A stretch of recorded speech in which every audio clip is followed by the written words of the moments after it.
अस्सलाम वालेकुम नाज़रीन, आप देख रहे हैं प्रोग्राम दुनिया के साथ। मैं हूं आपके साथ आपकी मेज़बान आसमा इकबाल। प्रोग्राम में आज हमें बात करनी है जी एक नए से फ़रीकी इत्तेहाद की। नाज़रीन, अमेरिका, बरतानिया और ऑस्ट्रेलिया में बनने वाले इस इत्तेहाद ने हाइपरसोनिक हथियारों और इलेक्ट्रॉनिक जंगी सलाहियतों में करीबी ताउन का ऐलान कर दिया है। ये ख़बरें हमारे पास आ रही हैं ख़बर रसां इदारे DW के सोर्सेज से बताया ये जा रहा है कि ये जो इक़दाम है ये बहरुल काहिल के इलाके में चीन के फ़ौजी असर रसूख का मुकाबला करने की एक कोशिश है। अमेरिकी सदर जो बाइडन, बरतानवी वज़ीर-ए-आज़म बोरिस जॉनसन और ऑस्ट्रेलवी वज़ीर-ए-आज़म स्कॉट मॉरिसन ने ऑगस्ट नामी नए मुआहदे के तहत इस फैसले में अपने अज़्म को दोहराया है। नाज़रीन, जब हम बात करते हैं इन तीन बड़े ममालिक अमेरिका, बरतानिया और ऑस्ट्रेलिया की, तो इन्होंने सितंबर 2021 में ये नया से अफ्रीकी इत्तेहाद कायम किया था। तीनों मुल्कों के सरबराहान ने मुश्तरका बयान दिया था जिसमें कहा कि वो मालूमात के तबादले को फ़रोग देने और दिफाई इख्तलाफ पर ताउन को मज़ीद गहरा करने के लिए पुरअज़्म है। नाज़रीन, यहाँ आपको ये बताना भी हम चाहते हैं कि अमेरिका, बरतानिया और ऑस्ट्रेलिया का मुश्तरका तौर पर हाइपरसोनिक हथियारों की तैयारी में ये जो उनकी मसरूफियत दिखाई दे रही है, इंटरेस्ट दिखाई दे रहा है, ये क्यों इतना बढ़ता चला जा रहा है, इस पर बहुत सारी जगहों पर बहुत सारे जो तज्ज़ियाकार हैं वो बात करते हुए दिखाई देते हैं। हम भी आज इसी पे बात करने जा रहे हैं। टेक्सास से हमारे साथ तज्ज़ियाकार भी मौजूद होंगे, लेकिन पहले इस सारे मामले पर आपको ख़ासतौर पर इस सह फ़रीकी इत्तेहाद पर आपको एक रिपोर्ट दिखाते हैं, फिर बात करेंगे हमारे साथ जो तज्ज़ियाकार मौजूद हैं उनसे भी।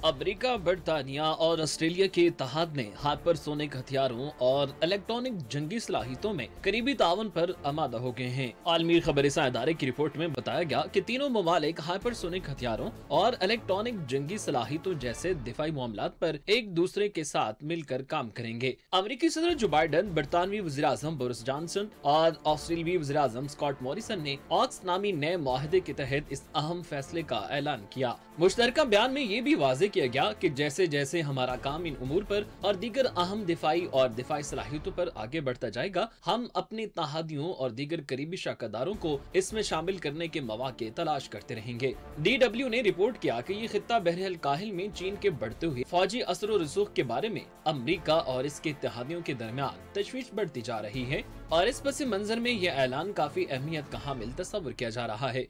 बरतानवी नशियाती इदारे BBC की रिपोर्ट के मुताबिक हाइपरसोनिक मिसाइल आवाज की रफ्तार से भी 5 गुना ज्यादा तेजी से परवाज कर सकते हैं और वो बैलिस्टिक मिसाइलों की तरह ही जौहरी हथियारों को अपने हदफ तक पहुंचाने के लिए इस्तेमाल किए जाते हैं।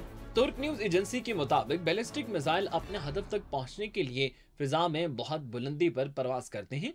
इसके बरक्स हाइपरसोनिक हथियार फिजा में कदरे कम बुलंदी पर ज्यादा तेज रफ्तारी से परवाज करता है और तेजी से अपने हदफ तक पहुंच जाता है।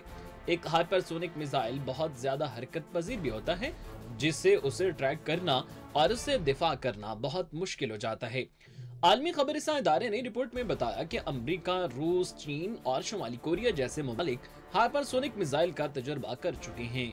हाल ही में मॉस्को ने ऐलान किया था कि उसने यूक्रेन के खिलाफ अपनी जंग में पहली बार इस हथियार का इस्तेमाल भी किया है। गुज़िश्ता बरस अक्टूबर में अमेरिकी जॉइंट चीफ ऑफ स्टाफ के चेयरमैन जनरल मार्क मिली ने तस्दीक की थी कि चीन भी हाइपरसोनिक हथियारों के निजाम का तजुर्बा किया है। उस दौरान फ्रांस, जर्मनी, ऑस्ट्रेलिया, भारत और जापान जैसे ममालिक भी हाइपरसोनिक हथियारों पर बहुत तेजी से काम कर रहे हैं। ईरान, इसराइल और जनूबी कोरिया ने भी इसकी टेक्नोलॉजी पर अपनी बुनियादी तहकीक मुकम्मल कर ली है।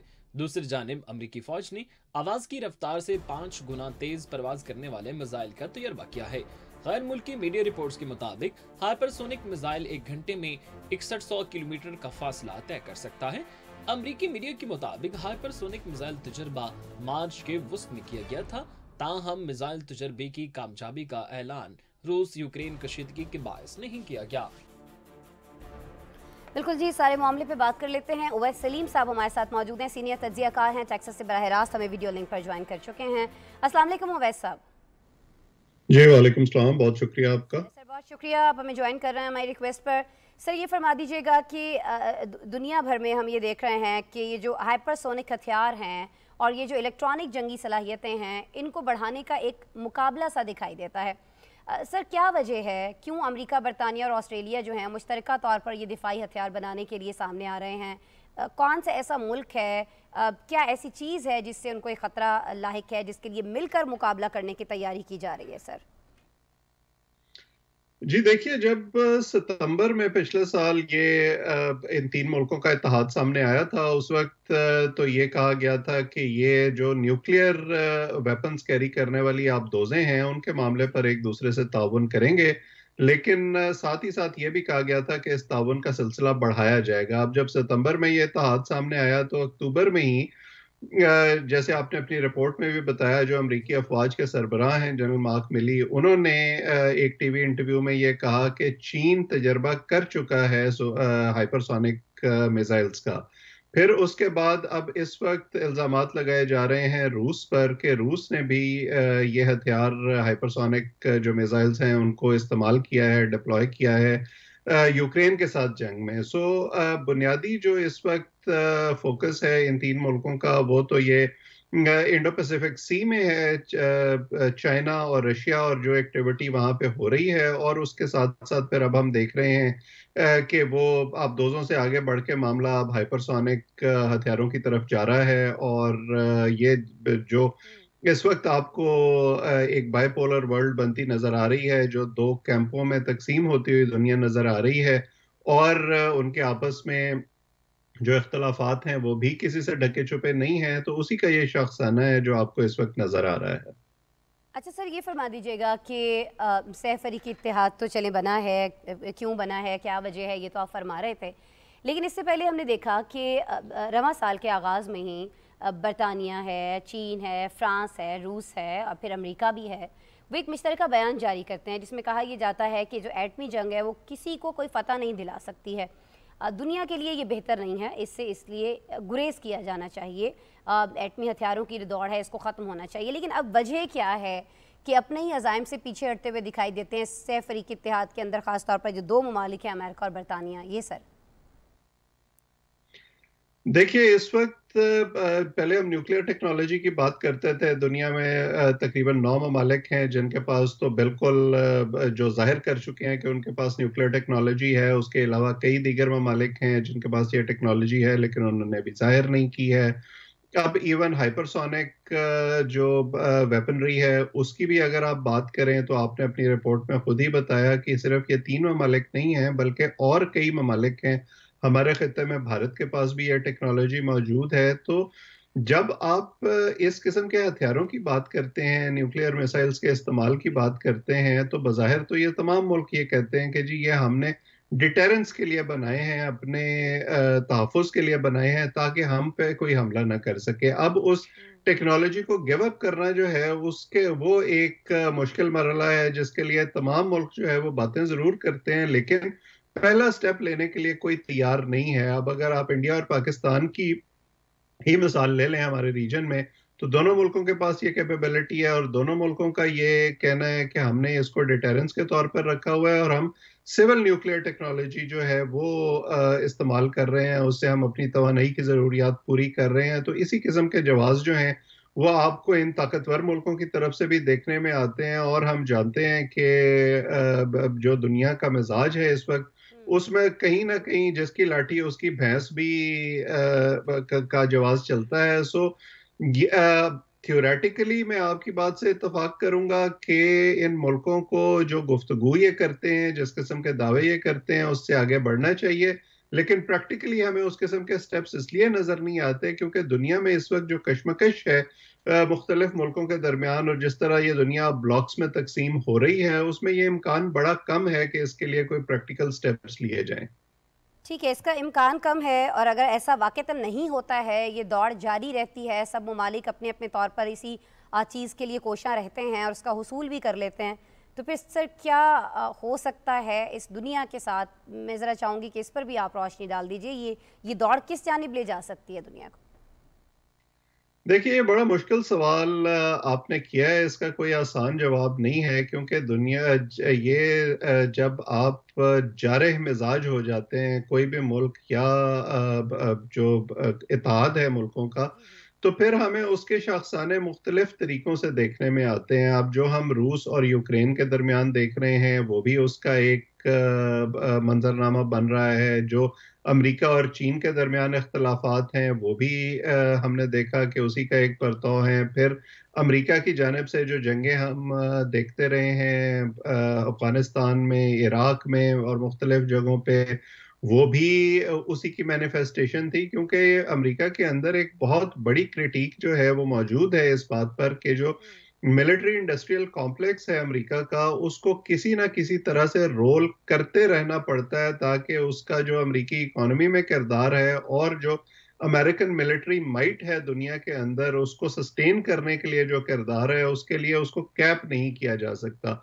अगरचे अमेरिकी हुकूमत के अपने जवाब जो है वो मौजूद हैं उसको जस्टिफाई करने के लिए, लेकिन ये आर्गुमेंटेशन जो है, जो बैक एंड फोर्थ है, वो चलता रहता है। उम्मीद यही की जानी चाहिए कि ये जो खतरा वक्तन फवक्तन जाहिर किया जाता है कि ये कहीं कोई तीसरी आलमी जंग ना शुरू हो जाए और तमाम मुल्क जो इस किस्म की कैपेबिलिटी रखते हैं वो उसमें इन्वॉल्व ना हो जाएं। अगरचे अभी तक तो कोशिशें यही होती रही हैं कि उससे शॉर्ट ऑफ दैट, जैसे अब हम रूस और यूक्रेन के दरमियान मामला देख रहे हैं कि इस तरह के मामला भी एस्केलेट ना हो, लेकिन जो है आइंदा क्या होता है इसके बारे में कुछ कहना बड़ा प्रीमेच्योर है।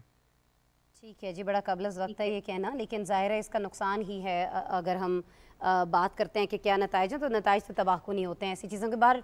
बहुत शुक्रिया उवैस सलीम साहब, आप हमारे साथ मौजूद थे, अपना कीमती वक्त निकाल रहे थे टेक्सास से बराह रास्त। आप तज्जिया सुन रहे थे जी, उवैस सलीम साहब का, सीनियर तज्जियाकार हैं। बात हो रही थी ये सैफ फरीकी इत्तेहाद के ऊपर, जो कि फिर उसी दौड़ के लिए है जिसको हथियारों की दौड़ कहा जाता है, और जिस पर अभी रवां साल के आगाज़ में ये कहा गया कि नहीं होना चाहिए। आवाम के लिए ये पैसा जो है आवाम की फलाह बहबूद के लिए ख़र्च होना चाहिए, लेकिन ऐसा होता हुआ दिखाई नहीं देता है। जो कहा जाता है दावे उसके बिल्कुल, जो दावे किए जाते हैं हकीकत और अमलन उसके बिल्कुल बरअक्स किया जा रहा है। बहरहाल जी, प्रोग्राम में आगे बढ़ते हैं और ख़बर हमें अब आपको देनी है बरतानिया से। ख़बर यह है कि बरतानवी फ़ौज में एक खातून मेजर जनरल शेरॉन निस्मत जो हैं उनकी अगले deputy chief of general staff के तौर पर तकर्री कर दी गई है। इसके साथ ही वो लेफ्टिनेंट जनरल के ओहदे तक पहुंचने वाली पहली बरतानवी खातून बन गई हैं। ख़वातीन पूरी दुनिया में हमें दिखाई देता है कि बहुत अचीवमेंट्स हासिल कर रही हैं, बहुत बड़े बड़े ओहदों तक पहुंच रही हैं, और ऐसी ये खातून शेरॉन भी हैं जिनके हवाले से हम आपको आगाह कर रहे हैं। मलिका एलिज़ाबेथ ने मंजूरी भी दे दी है और उनकी तकर्री जो है अब यकीनी हो चुकी है, और मेजर जनरल शेरॉन अगस्त से अपना ओहदा संभाल लेंगी। नाज़रीन, 2021 में general officer command, army recruiting और इब्तदाई ट्रेनिंग कमांड में अपनी तकर्री के बाद मेजर जनरल 2 स्टार लेवल पर पहुँचने वाली फ़ौज की भी पहली खातून थी।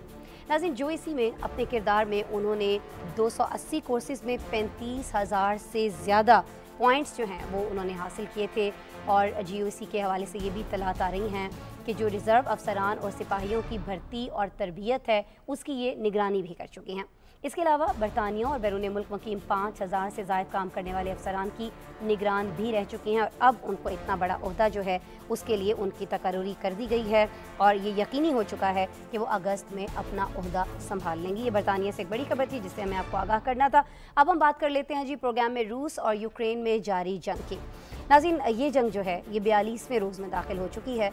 बरतानवी मिलिट्री इंटेलिजेंस के मुताबिक मारियोपोल में शदीद लड़ाई और रूसी फ़ज़ाई हमले जारी हैं। मारियोपोल के जो मेयर हैं उन्होंने रूस पर शहरियों की हलाकत को छुपाने के साथ लाशों को जलाने के इल्ज़ामात भी आयद किए हैं।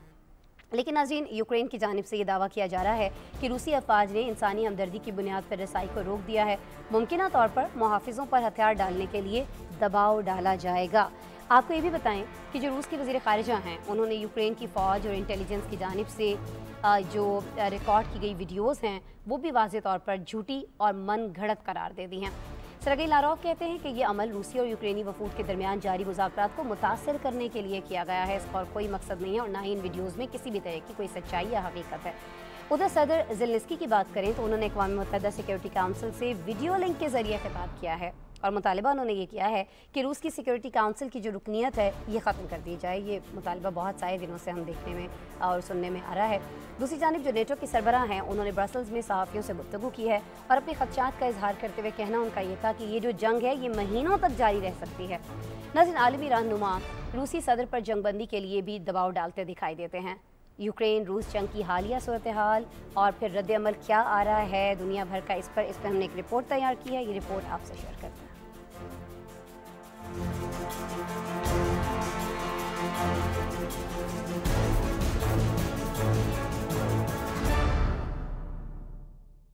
रूस यूक्रेन जंग 42वें रोज में दाखिल हो चुकी है। मारियोपोल के मेयर ने रूस पर शहरियों की हलाकतों को छुपाने के साथ लाशों को जलाने का इल्जाम लगाया है। अल जजीरा टीवी के मुताबिक मारियोपोल के मेयर की टेलीग्राम पोस्ट का हवाला दिया, जिसमें इल्जाम आयद किया कि मास्को की जानिब से मोबाइल कब्रिस्तानों का इस्तेमाल करके शहर में मुमकिन तौर पर शहरियों के कत्ल को छुपाने की कोशिश कर रहा है। एक हफ्ता पहले हलाकतों की तादाद 5000 बताई गई थी। आलमी खबरसां इदारों ने रिपोर्ट किया कि मारियोपोल पर रूसी अफवाज की तरफ से हफ्तों से मुसलसल बमबारी की जा रही है, जिससे शहर का वसी हिस्सा मलबे का ढेर बन गया है। यूक्रेन की वजारत दिफा ने बयान में कहा कि मारियोपोल शहर में इंसानी सूरत हाल बदतर होती जा रही है। रिहायशियों को बिजली, मवासलात, अद्विया समेत दीगर सहूलियात मुयसर नहीं।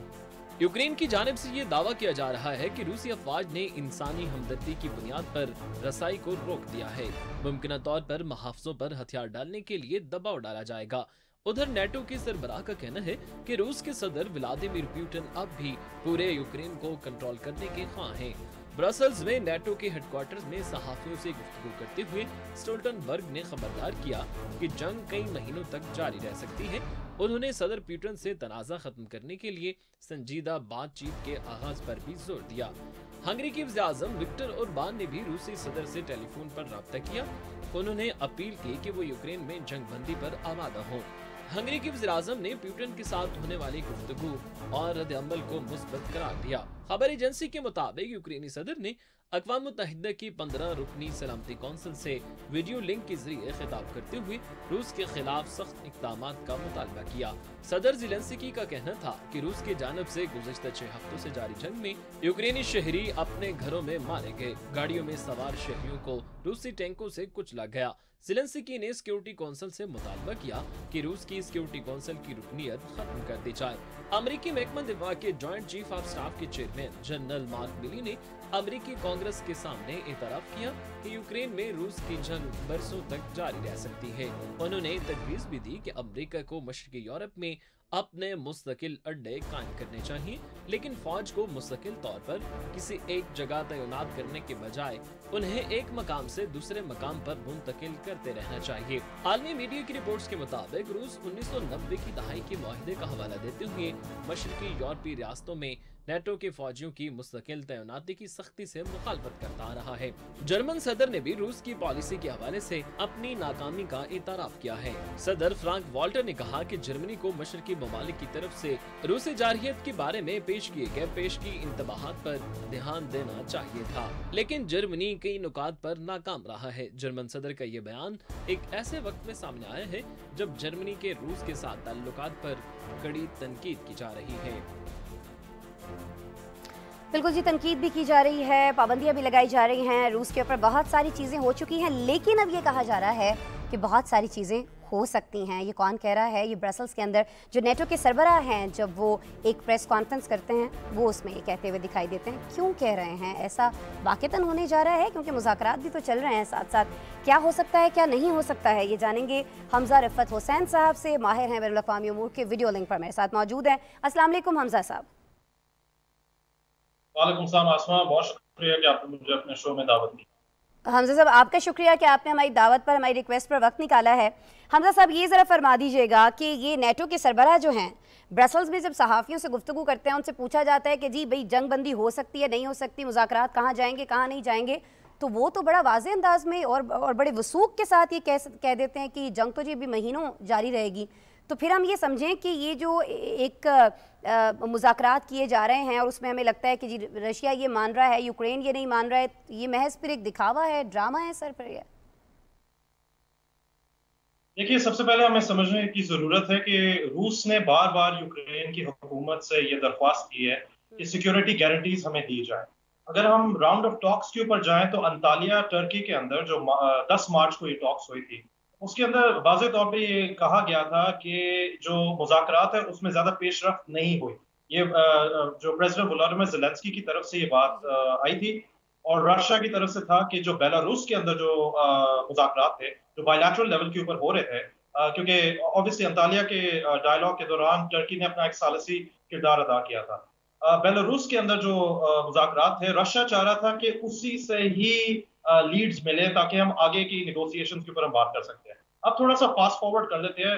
रूसी फॉरेन मिनिस्टर सर्जी लैवरोव ने कहा है कि अगर रूस की तरफ से कोई अमन का प्रपोजल आता है तो वो जो अमन का प्रपोजल है वो यूक्रेन के पार्लियामेंट के अंदर जाके रेफरेंडम उसके ऊपर नहीं हो सकता, क्योंकि रशियंस ने काफी क्लियरली एक बात कही है कि कीव जो यूक्रेन का कैपिटल है उसको वॉशिंगटन, लंदन, बर्लिन कंट्रोल कर रहा है। तो अगर कोई मुज़ाकरात के अंदर पेशरफ्त हो सकती है तो वो इसी बुनियाद के ऊपर हो सकती है कि पीस प्रपोजल के ऊपर उसी वक्त एग्रीमेंट की जाए।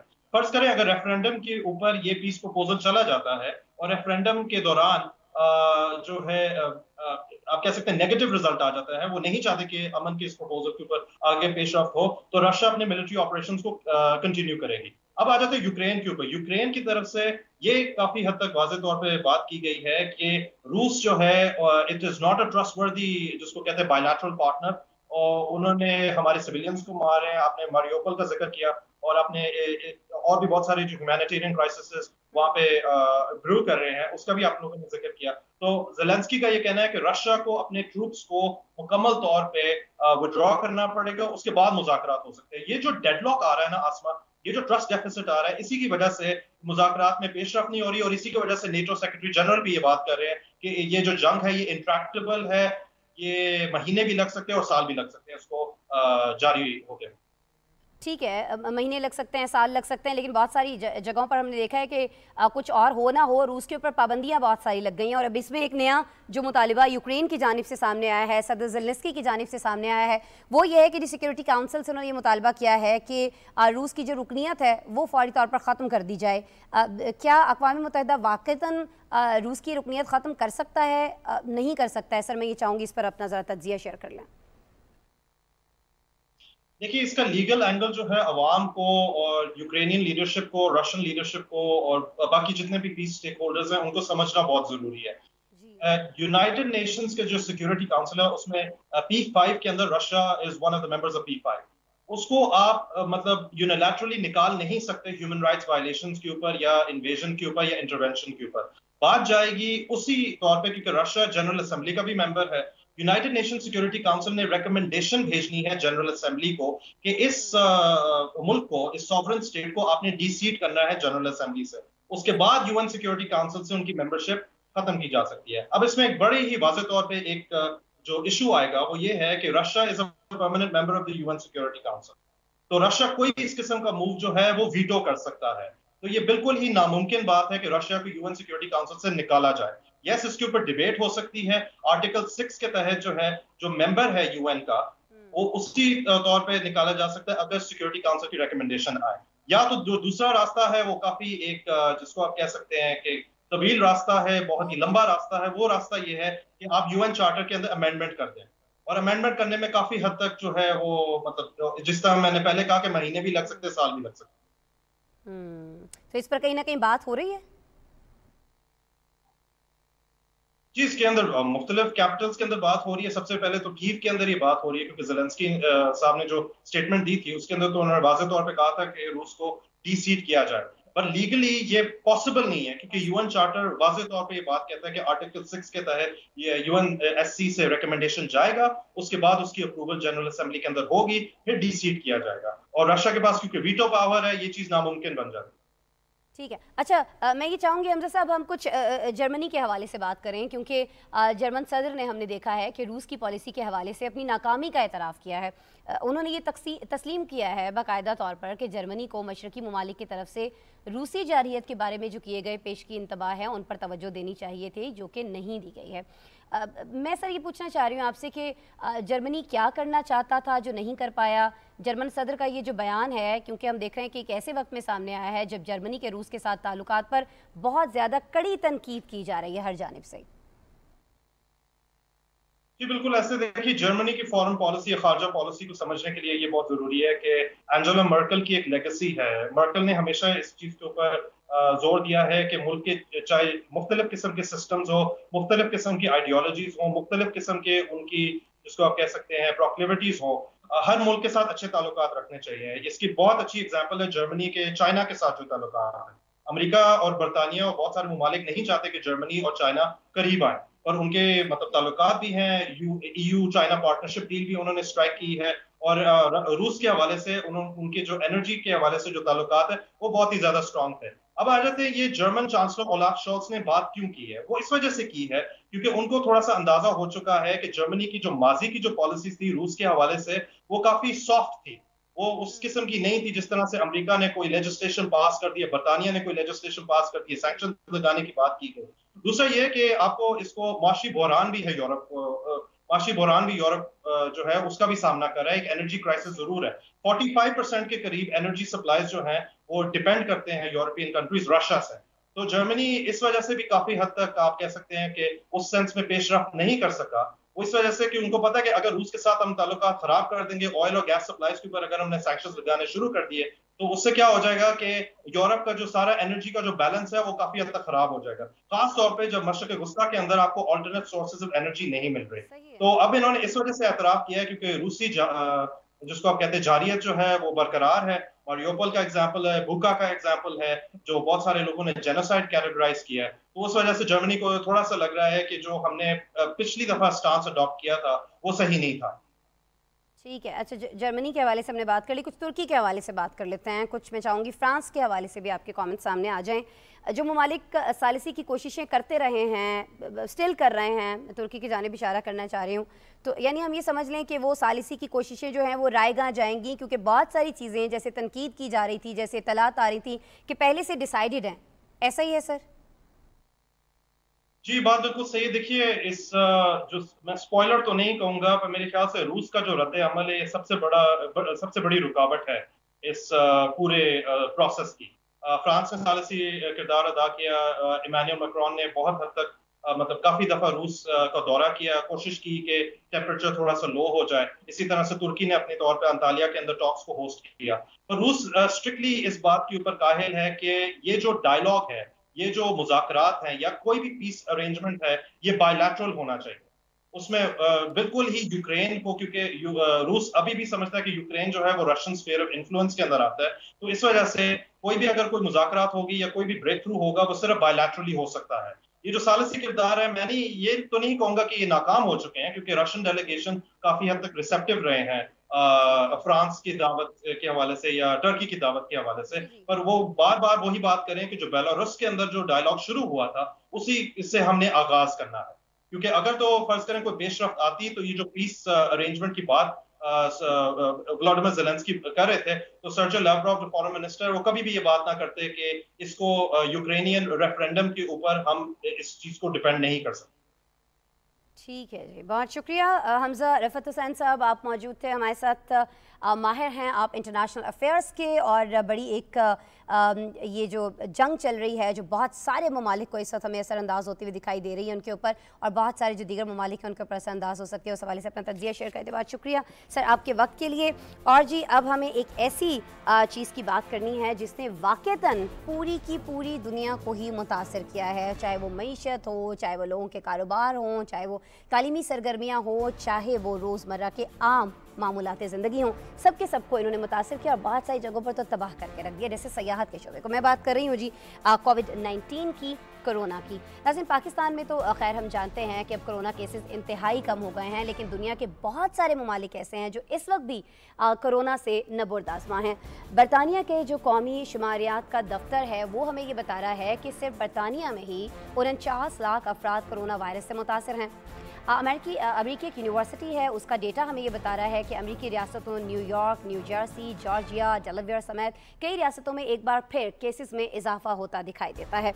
उधर अगर हम बात कर लें नाज़रीन चाइना की, ऑस्ट्रेलिया की, भूटान की, जनूबी कोरिया की या फिर फ्रांस की, यहाँ भी हमें केसेस बहुत ज़्यादा बढ़ते दिखाई देते हैं। और अब जो केसेस सामने आ रहे हैं उनमें ओमिक्रॉन का सबसे जो ख़तरनाक वेरिएंट है वो हमें सामने आता दिखाई देता है।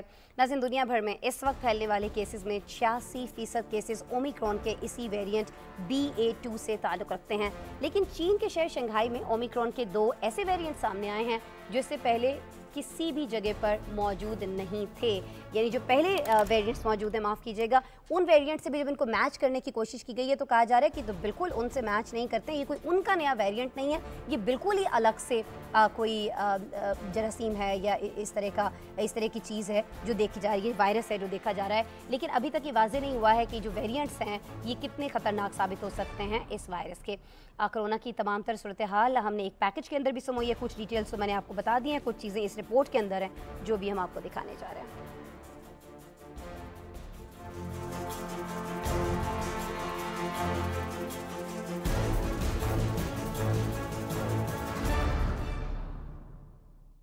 कोरोना का खतरा टला नहीं। दुनिया के कई ममालिक में ओमिक्रॉन के सब वेरिएंट BA.2 के केसेस बढ़ने लगे हैं। अमेरिका की एक यूनिवर्सिटी की रिसर्च के मुताबिक न्यूयॉर्क, न्यू जर्सी, जॉर्जिया वो रियासतें हैं जहां केसेस में इजाफा देखने में आ रहा है।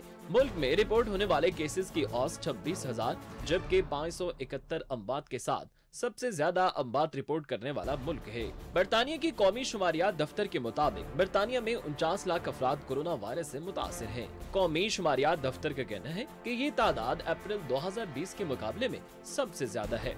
इंग्लैंड और वेल्स में खास तौर पर मुअम्मर अफराद सबसे ज्यादा मुतासिर हैं। फ्रांस में भी पिछले एक हफ्ते में औसतन 1,36,000 से जायद, जबकि जर्मनी में 1,80,000 से भी ज्यादा केसेस रिपोर्ट हुए। जबकि जर्मनी में केसेस में तेजी से इजाफे के बावजूद पब्लिक मकामात पर वैक्सीन सर्टिफिकेट समेत मास्क की पाबंदी खत्म कर दी गई है। फ्रांस में ये पाबंदियां पहले ही उठा ली गई थीं। ऑस्ट्रेलिया की रियासत विक्टोरिया और मगरबी ऑस्ट्रेलिया में केसेस बढ़ रहे हैं। रियासत विक्टोरिया में कोरोना पाबंदियां 12 अप्रैल को खत्म हो रही हैं, लेकिन रियासत के वज़ीर-ए-आज़म का कहना है कि केसेस के बायस पाबंदियां आगे बढ़ा सकते हैं। जबकि रियासत क्वींसलैंड में वैक्सीन न लगवाने वाले अफराद के ऊपर लगाई गई पाबंदियां खत्म कर दी गई हैं। एशिया की बात करें तो खित्ते के ममालिक से हर 2 दिन में से 10 लाख से ज्यादा केसेस रिपोर्ट हो रहे हैं। जनूबी कोरिया 2.5 लाख औसत केसेस के साथ पहले नंबर पर है, जबकि 311 अमवात सामने आई हैं। 36,000 केसेस के साथ वियतनाम दूसरे नंबर पर है। वियतनाम की 98% आबादी वैक्सीनेटेड है, इसलिए मुल्क में अमवात की शरह रिपोर्ट शुदा केसेस के मुकाबले में निहायत कम है। भूटान में भी केसेस बढ़ रहे हैं। चीन में सूरत हाल खराब से खराब तर होती जा रही है। चीन के मुआशी हब और सबसे बड़े शहर में इस वक्त सख्त लॉकडाउन है, लेकिन इसके बावजूद यौमिया केसेस 13,000 से तजावुज कर चुके हैं। दुनिया भर में रिपोर्ट होने वाले 86% केसेस ओमिक्रॉन के सब वेरिएंट BA.2 से ताल्लुक रखते हैं। माहिरीन का कहना है कि ये ओमिक्रॉन से ज्यादा तेजी से फैलता है, लेकिन वैक्सीन और बूस्टर डोज लगवाकर इससे बचा जा सकता है। दूसरी जानिब चीन के शहर शंघाई में ओमिक्रॉन के 2 ऐसे नए वेरिएंट सामने आए हैं जो इससे पहले मौजूद किसी भी सब वेरिएंट से मेल नहीं खाते। अभी ये वाज़ेह नहीं आया कि वेरिएंट्स ओमिक्रॉन के दीगर वेरिएंट से ज्यादा खतरनाक हो सकते हैं या नहीं। तिब्बी माहिरीन का कहना है कि वायरस का इस तेजी से फैलना वायरस के इर्तिका का बायस भी बन सकता है। ऐसा मुमकिन है कि अगर वायरस अपनी हालत बदलता रहा तो आगे चलकर वैक्सीन की अफादियत कम हो जाए, इसलिए कुछ मौसर लाहे अमल बनाने की सख्त जरूरत है। बिल्कुल जी, कुछ आगे बढ़ जाते हैं प्रोग्राम में और बात कर लेते हैं सऊदी अरब से आने वाली खबर के हवाले से। खबर यह है कि सऊदीया में उम्रे के लिए ख़वातीन के साथ महरम लाजमी होने की जो शर्त थी वो ख़त्म कर दी गई है। इससे पहले हम जानते हैं कि सऊदी कवानीन के तहत सिर्फ 45 साल से बड़ी जो ख़वातीन हैं उनको ग्रुप की सूरत में अकेले उम्रे के लिए सऊदीया आने की इजाज़त थी, लेकिन अब वो ख़वातीन जिनकी 18 से 65 साल तक उम्र है उनको महरम के बगैर वीज़ा दिया जा सकेगा। साथ ही इससे पहले 40 साल से कम उम्र जो मर्द हैं वो भी ख़ानदान के बिना उम्रे पर नहीं जा सकते थे, लेकिन अब ये पाबंदी भी ख़त्म कर दी गई है। अब ख़वातीन के लिए क्या नए कानून बनाए गए हैं, क्या शराइत लागू की गई हैं और ये जो मर्द हैं 40 साल से कम उम्र के, इनके लिए क्या रियायत सामने आई है, ये सारी चीज़ें हमने समोई हैं एक रिपोर्ट में, आपको दिखाएंगे।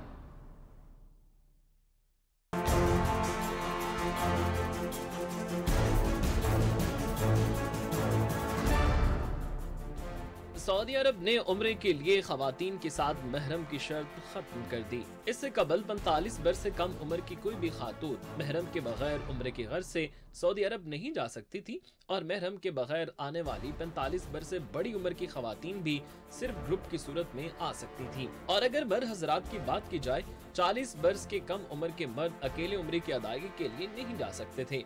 अब सऊदी सफारतखाने की कौंसलेट सेक्शन की जानिब से जारी करदा एक नोटिफिकेशन में उम्र के लिए 45 बरस से कम उम्र खवातीन के लिए अकेले न आने की शर्त खत्म कर दी गई है, लेकिन उन्हें ग्रुप की सूरत में उम्र के लिए जाना होगा, जबकि 45 बरस से बड़ी उम्र होने की सूरत में ग्रुप की सूरत में आने की शर्त को खत्म कर दिया गया है और वह अब महरम के बगैर उम्र के लिए आ सकती हैं। इस नोटिफिकेशन के मुताबिक 40 साल से कम उम्र मर्दों के लिए खानदान के हमरा उम्र के लिए सऊदी अरब में दाखिले की इजाजत खत्म कर दी गई है और अब वो अकेले भी आ सकते हैं।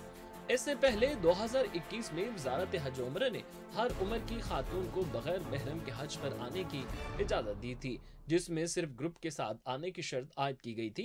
खवातीन को बगैर महरम ज़ियारत की इजाजत देना सऊदी वली अहद शहजादा मोहम्मद बिन सलमान के इस अहद का नतीजा है, जिसके तहत वो सऊदी अरब को दुनिया भर में आज़ाद और तरक्की याफ्ता ममालिक की फहरिस्त में शामिल करना चाहते हैं।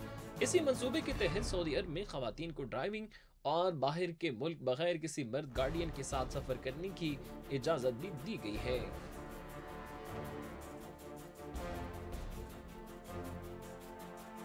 बहुत ज़्यादा आसान कर दी गई हैं इवन सऊदीया के अंदर भी, और इसी हवाले से उम्र के हवाले से जो शराइत थी, जो कवायद थे, उनमें नरमी की गई है, उससे हम आपको आगाह कर रहे थे। बरआज़म अफ्रीका का रुख कर लेते हैं, जहाँ मगरबी अफ्रीकी ममालिक खुराक के बायस आदम तहफ़्फ़ुज़ का शिकार दिखाई देते हैं। नाज़रीन, यहाँ 10 सालों में शदीद तरीन ग़िज़ाई बहरान का सामना कर रहे हैं। लंदन में आलमी इंसानी तंजीम ऑक्सफैम के रिपोर्ट में बताया गया है कि मगरबी अफ्रीकी मुल्क नाइजीरिया, माली, बुर्किना फासो और नाइजर समेत दीगर मुल्कों में ग़िज़ाई इमदाद के मोहताज अफराद की जो तादाद है वो 7 से बढ़कर 27 मिलियन तक पहुँच गई है। रिपोर्ट में खदशा जाहिर किया गया है कि इस तादाद में मज़ीद 11 मिलियन अफराद का इजाफा हो सकता है। इस बहरान की वजूहात को खुश्कसाली, तनाज़ात, मौसमियाती तब्दीलियाँ, कोरोना की आलमी वबा और फिर रूस यूक्रेन जंग को भी करार दिया जा रहा है। अक़वाम मुत्तहिदा ने सूरत हाल पर काबू पाने के लिए मगरबी अफ्रीका की इमदाद के लिए $4 अरब की अपील की है और ख़बरदार भी किया है कि अगर ये इमदाद न दी गई तो सूरत हाल बिगड़ सकती है। मगरबी अफ्रीकी ममालिक किस कहत साली का सामना कर रहे हैं, इमदाद नहीं मिलती है तो सिचुएशन क्या हो सकती है, इस पर आपको एक रिपोर्ट दिखाएंगे।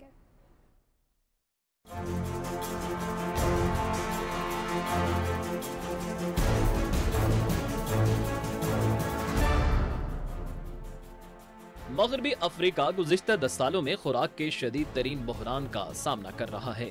आलमी इंसानी तंजीमों की रिपोर्ट के मुताबिक खुराक के बहरान के बायस नाइजीरिया, घाना, बुर्किना फासो, नाइजर, माली समेत दीगर मगरबी अफ्रीकी मुल्कों में ग़िज़ाई इमदाद के मोहताज अफराद की तादाद 7 से बढ़कर 27 मिलियन तक पहुँच गई है।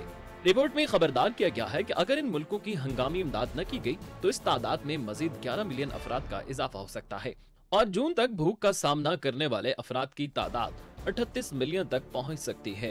अक़वाम मुत्तहिदा के मुताबिक इस साल 6 से 9 माह की उम्र के 6.3 मिलियन बच्चे शदीद ग़िज़ाई किल्लत का शिकार होंगे, जो 2021 से तकरीबन 30% ज्यादा है। लंदन में कायम बैनुल अक़वामी इंसानी तंजीम ऑक्सफैम की जानिब से दिए गए एक बयान में कहा गया कि साहिल के कुछ हिस्सों में गुज़िश्ता साल के मुकाबले में अनाज की पैदावार में 1/3 कमी वाक़ई हुई है और बुनियादी ग़िज़ाई मवाद का ज़ख़ीरा तकरीबन खत्म हो रहा है। अक़वाम मुत्तहिदा ने मगरबी अफ्रीका की सूरत हाल के पेश नज़र $4 अरब की इमदाद की अपील की है। इस रिपोर्ट को तहरीर करने वाली 11 तंजीमों ने अक़वाम मुत्तहिदा की इस अपील की हिमायत की है। यूक्रेन में जारी जंग ने कई इलाकों में खुराक की किल्लत का खतरा पैदा कर दिया है। मौसमियाती तब्दीलियों और कोविड-19 की वबा भी खुराक की सप्लाई को मुतासिर कर रही है। यूरोपीय अतिया दहनगान यूक्रेन पर तवज्जो मरकूज करने के लिए खित्ते की इमदाद में कमी कर सकते हैं। डेनमार्क पहले ही कह चुका है कि वो बुर्किना फासो और माली के लिए अपनी इमदाद के कुछ हिस्से मुलतवी कर देगा।